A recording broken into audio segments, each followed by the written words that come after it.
Hi there, welcome to my channel Get Set Go Classes. This is Ramanpreet, your educator, and in this video, we are going to talk about how to teach common and proper nouns effectively to our children.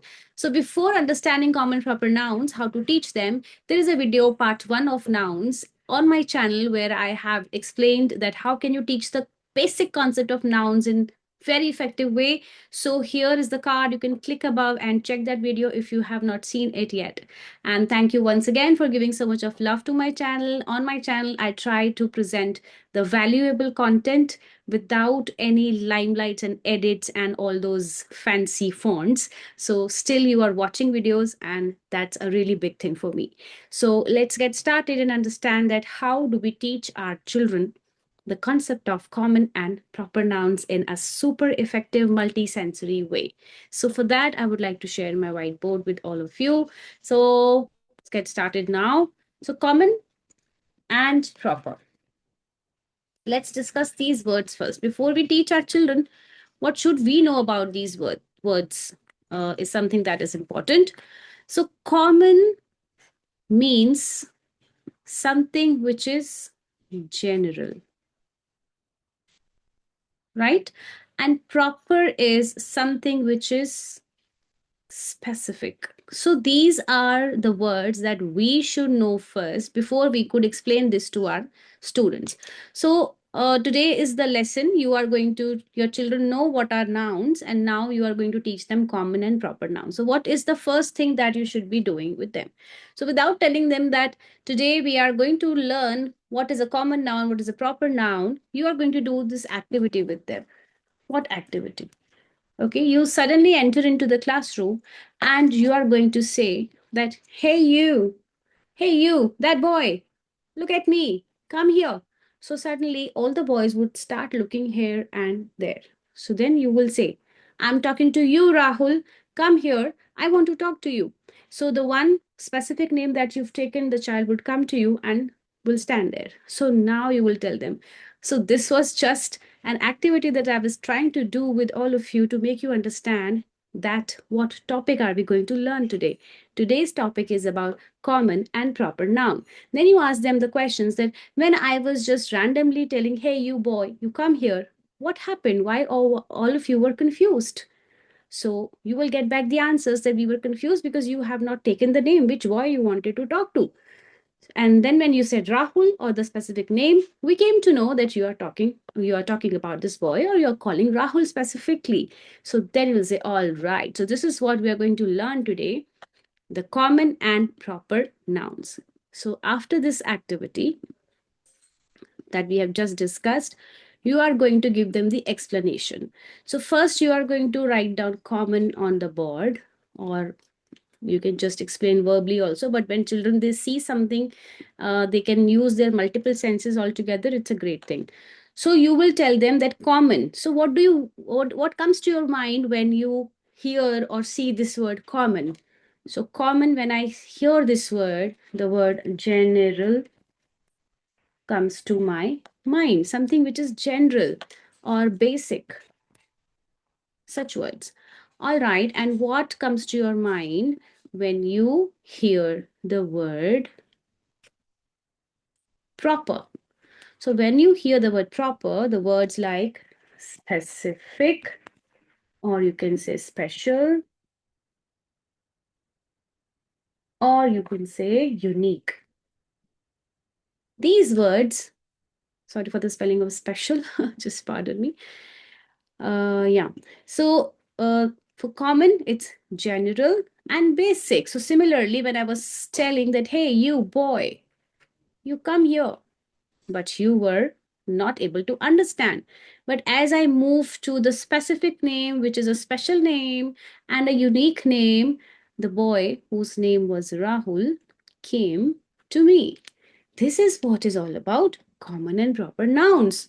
So the nouns, the name around us can be common names and can also be proper names.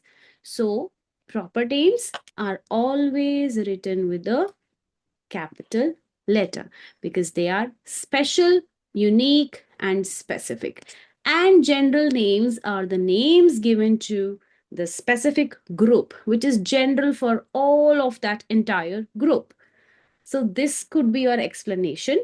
Now, if your explanation is like this, the with the activity and whatever we just explain, I just explained here, you don't even need to show any videos, any things to your kids from YouTube and from the other sources that we have, right? So then after this, the explanation, we need to actually move further. We have just used a very basic example to explain them. So then when you are done with your explanation, we can move to the activities. Now, what activity can be there? We should be adding some resources. Some, you can say that some flashcards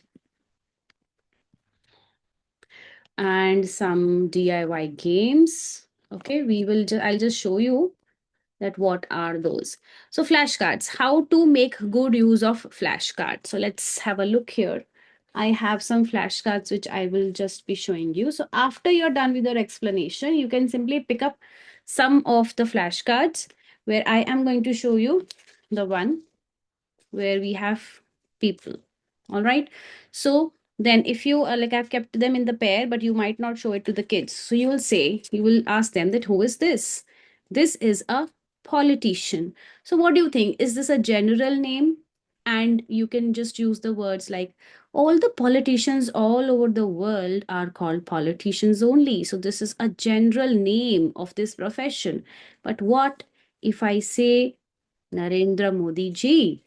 So then he is a specific politician, special one. So which is going to be the proper noun here? So then they will select this one and you can highlight it. See, it is always with the capital letter. Then you can move on to the next example. I will show you the next example. So here you go.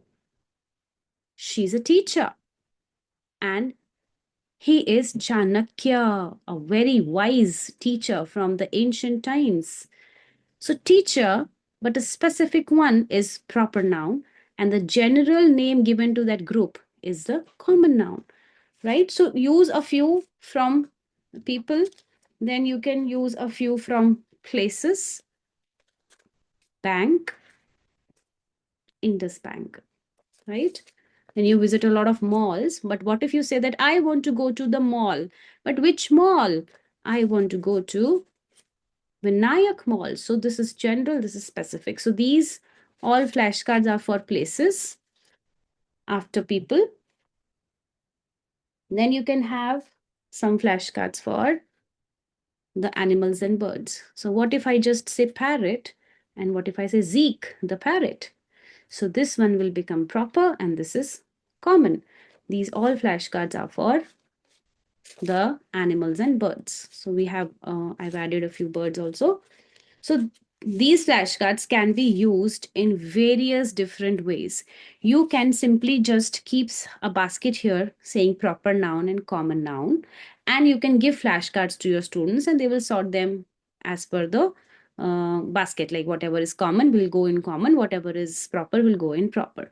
So like this, children learn really, really well. So things, pictures get clear in their mind and they are able to soak in things, and it's like a permanent long time learning, or I should say permanent learning. Then there is one more activity that I would like to show you here, a multisensory activity again. Let's see. So we have these pockets. Okay, I created this French fry kind of the pocket over here. I'll just show you like this, right? And it's like you can keep things inside. And proper, it's written common, it's written proper. So and yes, all these printables are available to download, but only for the members of my channel. So if you would like to download these flashcards, this activity and the worksheets that I'm going to show you, you have to join my channel as a member. And in a month, I'm going to post at least 4 to 6 such videos where you will have beautiful resources to download. So let's see what is this activity all about. And then we have some French fries over here, and you can just put some and the words are written above them. So you can show them the French fry. What is this written? Horse. So what do you think? Is horse a common noun or a proper noun? Horse. If you just close your eyes and say the word horse, you can think of all the horses around the world. So this is nothing which is special. So this is going to go in common. And then you give them the next one. What is this? It's Pacific Ocean. So what if it was only the ocean? There are so many oceans around, right? Around the world. And but we have just given a special name to it, Pacific Ocean. So it became a proper noun. So with this, you have a lot of French fries to sort here, right? So even I have added some one of the page in the printables as empty French fries. So if you want to write more, you can write more. You can get these resources laminated. You can just use them in your classes and make your classes fun. So these, and let me show you some worksheets now. So what kind of worksheets can be given? Proper noun worksheets, if you can see here. So this worksheet says that write a proper noun for each common noun in the box. So easy to little challenging worksheets we have to move. This is easy. Okay, this is also very easy. A boy, change it into a proper noun, right? And then we come with some sorting worksheets where kids can cut out and then you can just let them paste. Okay, and again, this is also a sorting worksheet. Sorting worksheet. Here you have to match the common with the proper. A lot of practice for same. And here you have to color the nouns. So there is a color code given and you can color the nouns accordingly, common nouns and proper nouns. So here you have some sentences. Now the level of the worksheet is little challenging. So they have to read, underline, and sort them. It's not the straight sorting. And here again, capitalize. Now, this is what I wanted to emphasize on, that sometimes children, they just don't put effort and then they will just see that, okay, it is starting with a capital letter, so it should be a proper noun. But you should be giving them such sentences. We are going to Paris tomorrow. So intentionally, the P is not given capital here. So they have to put effort, read, understand, and punctuate accordingly. Whatever is the proper noun has to be in capital letter. So these are the sentences. Okay, and this one is also one of my favorite. So drag and drop the words that need to be capitalized. Okay, again. So they have to read, they have to think what is a proper noun and rewrite it here with a capital letter. Like Mrs. Brown, um, and other words like Jupiter, December. Okay, so a lot of practice. And this worksheet is a beautiful worksheet that I've created on my own. Each resource is created on my own, where there is a girl. This girl is going to buy a pet dog. Draw the dog in the box. Write their general name. Okay, the girl's name is also, you have to write, the child will write down girl. And the dog, here the child will write down dog and can draw a dog's picture. Now, and the girl has now adopted the dog and gave a name. So then you have to think of a proper name of the dog, and even you can think that the proper name of the girl also here. And then the third thing is write a sentence using the specific names. So basically whatever names you have written there, the child has to think of sentence and write it here. So this is how the worksheets also moves from easy level to challenging level, and there are quite a lot of worksheets too. So I hope that you liked the video and you've understood the way you have to introduce the topic of common proper noun to your children. So join button is there with the, if you go to the home page, you will see that. Just go there, click, and if you're already a member, you will just go to the description of this video and you will see the drive link to download the resources. Thank you so much. Stay tuned for many, many more grammar, phonics, Hindi, drawing, and many more videos are coming up. Thank you. Bye bye. See you soon.